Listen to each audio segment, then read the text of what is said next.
సాయంత్రం సమయం 4తో పాటు 4 పదులు కాగానే ఇంట్లో ఉన్న నలుగురు నోటికి ఏదైనా పని చెప్పాలనిపిస్తుంది. మరి ఇంకెందుకు ఆలస్యం, వచ్చేయండి సరదా సరదాగా స్నాక్స్ కోసం. Let's go.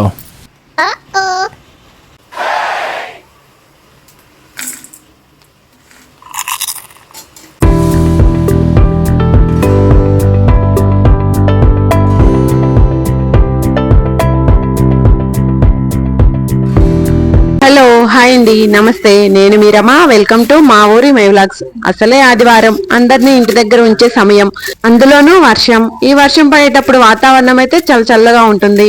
మరి అందరికి నోటికి వేడి వేడిగా ఏదైనా తినాలనిపిస్తుంది కదా. అందుకే అందరి కోసం ఇలా నోటికి రుచి అదిరిపోయేలా కమ్మగా క్రిస్పీగా ఉండేలాగా చిరుతిళ్ళు చేసుకున్నామా ఈ రోజు. మరి ఆదివారం అనే కాదండి, వీటిని చక్కగా ఎప్పుడైనా చేసుకొని తినేయచ్చు. కాకపోతే పొదల్లో దాగి ఉండి మొక్కజొన్న పొత్తులు ఈ సీజన్ లో మాత్రమే మనకు అందుబాటులో ఉంటాయి కదా. అందువల్ల ఈ రోజు వీటితోటి రెసిపీ చేసుకుందాం. అయితే తినడానికైతే చాలా బాగుంటాయండి, కానీ వలడమే చాలా కష్టం. అదే ఆదివారం అనుకోండి, ఇంట్లో ఉన్న నలుగురు 4 చేతులు వేస్తే చక్కగా ఒలిచి అక్కడ పెట్టేస్తారనమాట. అందుకే ఆదివారం ఈ స్నాక్స్ పెట్టుకుందాం అని చెప్పాను. ఇక వీటినైతే ఇలా చాకుతోటి పొడిచి మరి మొత్తానికి కొన్ని లాగేశాను నేను. మిగతా వాళ్ళు మొత్తం లాగేశారనమాట. ఇలా ఒక రెసిపీకే కాదండి, ఇంకా బోలెడు రెసిపీలు చేసుకోవచ్చు వీటితోటి. చక్కగా నేనైతే ఇలా మొత్తాన్ని ఒలిపించేసి ఒక గిన్నెలోకి అయితే పెట్టేసి ఫ్రిడ్జ్ లో పెట్టేస్తున్నాను. ఇప్పుడైతే కొన్ని తీసుకొని ఇలా బౌల్లో వేసేస్తాను. మర్చిపోయానండి, ముందుగా బౌల్లో 2 టీ స్పూన్ల వరకు కాచిన ఆయిల్ కూడా వేసేసాను. ఇక ఇప్పుడు కొత్తిమీరను కట్ చేసుకుందాం. దీని వరకు చాలా ఎక్కువ మోతాదులో తీసుకోండి. తర్వాత ఒక ఉల్లిపాయని ఇలా సన్నగా పొడవుగా కట్ చేయండి. తర్వాత ఇంకొక చిన్న అల్లం ముక్క తీసుకొని సన్నగా నైస్ గా చిన్న చిన్న ముక్కలుగా కట్ చేయండి. తర్వాత పచ్చిమిరపకాయలను ఇలా పొడవుగా కట్ చేసి ఈ గిన్నెలోకి వేసేసుకుందాం అన్నిటినీ కూడా. ఇక ఇప్పుడు పిండి దగ్గరకు వచ్చేద్దాం. ఇంట్లో ఎంతమంది ఉన్నామో వాళ్ళకి తగినట్లుగా, వాళ్ళకి సరిపడే విధంగా ఈ పిండిని కొలత ప్రకారం తీసుకుందాం. ఇక్కడైతే నేను 3 గ్లాసులు శనగపిండి తీసుకున్నాను. ఇంకా బాగా క్రిస్పీగా అనిపించడం కోసం ఒక 2 గ్లాసులు బియ్య పిండి కూడా వేసేసాను. ఇంకా వాటితో పాటు నువ్వులు కొద్దిగా, జీలకర్ర కొద్దిగా, రుచికి సరిపడినంత ఉప్పు, ఇంకా నానబెట్టినటువంటి పెసరపప్పు. ఇంకా అసలే బయట చల్లగా ఉందిగా, మరి నోటికి ఇంకా స్పైసీగా కావాలి కదా, అందుకే కొద్దిగా కారం. ఈ కారంని వేసుకోవడం వల్ల కలర్ కూడా వస్తుందన్నమాట. ఇక ఇప్పుడు ముందుగానే నీళ్లు వేయకుండా ఇలా పొడి పొడిగానే ఈ పిండుల్ని బాగా కలుపుకుందాం. అప్పుడే ఈ ఉల్లిపాయ, పచ్చిమిరపకాయ, ఇంకా కొత్తిమీర, అసలు సిసలైన స్వీట్ కార్న్ ఇవన్నీ కూడా చక్కగా ఇలా పిండిలో కలిసిపోతాయన్నమాట.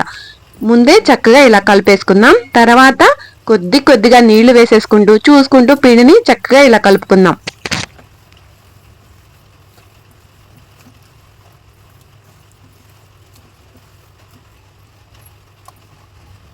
ఇప్పుడు ఇక పిండి కలుపుకోవడం అయితే అయిపోయింది. ఇక అసలు సిసలైన పని ఇప్పుడు అనమాట మొదలు. ఇది అంతా రెడీ అయిపోయి మన నోటి దగ్గరికి రావాలి అంటే ముందైతే పొయ్యి వెలిగించాలి కదా. అందుకే పొయ్యిని వెలిగిద్దాం. ఇప్పుడు దీనిపైన బాండిని పెట్టేసుకుని దీనిలోకి సరిపడా ఆయిల్ వేసేసుకొని ఆయిల్ ని కొద్దిగా సేపు మరిగిద్దాం.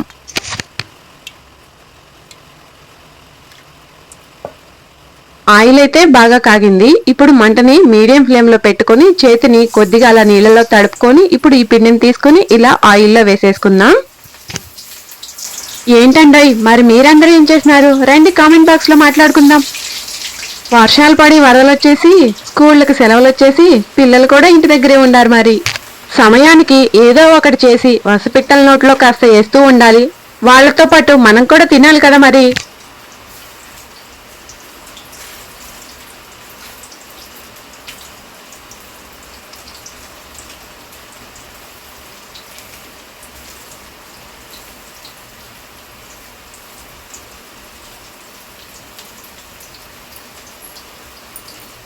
వేసేసుకున్నాక ఒక 5 నిమిషాల తర్వాత ఒక గరిటెని అయితే తీసుకొని వీటిని పైకి కిందకి అటువైపు ఇటువైపు ఇలా కలుపుతూ ఉందాం.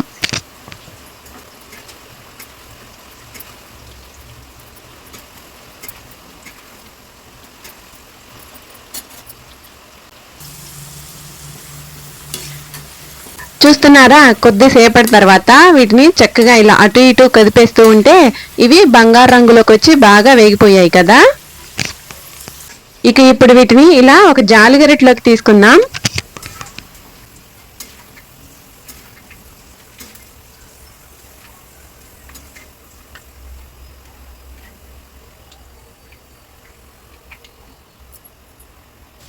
తీసుకొని ఇంకొక గిన్నెలో అలా పక్కన పెట్టేసామనుకోండి, ఇప్పుడు ఆయిల్ అంతా ఆ గిన్నెలోకి వచ్చేస్తుంది. ఇప్పుడు చక్కగా ఇంకో గిన్నె తీసుకొని దానిలోకి ఈ పకోడీలు ఇలా వేసేసుకుందాం.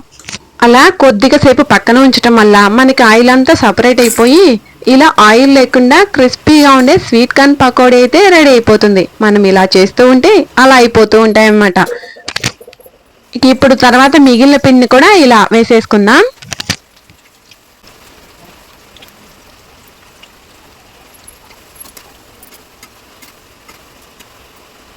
ఇవైతే ఇలా ఆయిల్లో డీప్ ఫ్రై చేసుకునే స్వీట్ కార్న్ పకోడీ. తింటూ ఉంటే బాగా క్రిస్పీగా ఉంటాయి. తినే కొద్దీ తినాలనిపిస్తుంది. ఇక నోరు ఊరిపోతుంది కదా, తినేద్దామా మరి?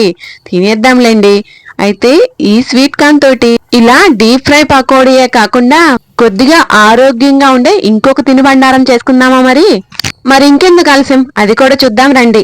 ఈ స్వీట్ కార్న్ ని కొద్దిగా తీసుకొని ఒక కుక్కర్ లో వేసేసుకుని ఇలా ఒక విజిల్ వచ్చే వరకు చక్కగా ఉడికించేయండి. విజిల్ వచ్చేసింది కదా అని అలా వదిలేయకుండా వెంటనే ఆవిరంతా ఇలా తీసేయండి. ఎందుకు అంటే ఆవిరికి ఇంకా ఎక్కువసేపు మగ్గిపోయి మనకి మరీ బాగా మెత్తగా అయిపోతాయి అన్నమాట. అందుకే చక్కగా ఒక విజిల్కే ఇలా వెంటనే తీసేసి ఇప్పుడు ఒక జాలి గిన్నెలో ఇలా వడకట్టేద్దాం.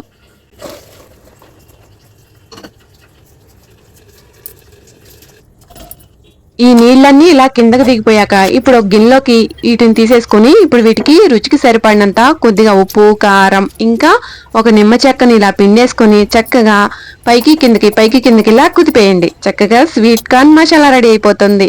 ఇక ఇప్పుడు ఇంట్లో ఉండి అందరూ తల ఒక గుప్పెడు పెట్టేసుకుని హాయిగా చక్కగా కడుపు నిండా తినేయండి. ఈ సీజన్ లో మాత్రమే దొరికే స్వీట్ కార్న్ మసాలా ఇది. ఇంకా స్వీట్ కార్న్ పకోడీ కూడా చేసుకున్నాం కదా, ఇంకెందుకు ఆలస్యం మరి? రండి రుచి చూద్దాం. 2 రకాల తినుబండారాలు. ఎలా వస్తారండి, రాలేరు కదా, అందుకే నేను రుచి చూస్తున్నాను. ఆహా, ఆదివారం పూట అదిరిపోయే అల్పాహారం లాగా భలే ఉందండి. మరిక మీరు కూడా మర్చిపోకుండా చూసి చేసేయండి. అలానే చూసారు కదండి మాస్టారు, లైక్ కొట్టండి. అలానే మేడమ్స్ మీరు కూడా అండి ఒక లైక్ వేసుకుందమ్మా, ఏం పోదును. సరే ఇక ఉంటా మరి, మళ్ళీ కలుద్దామా? బాయ్.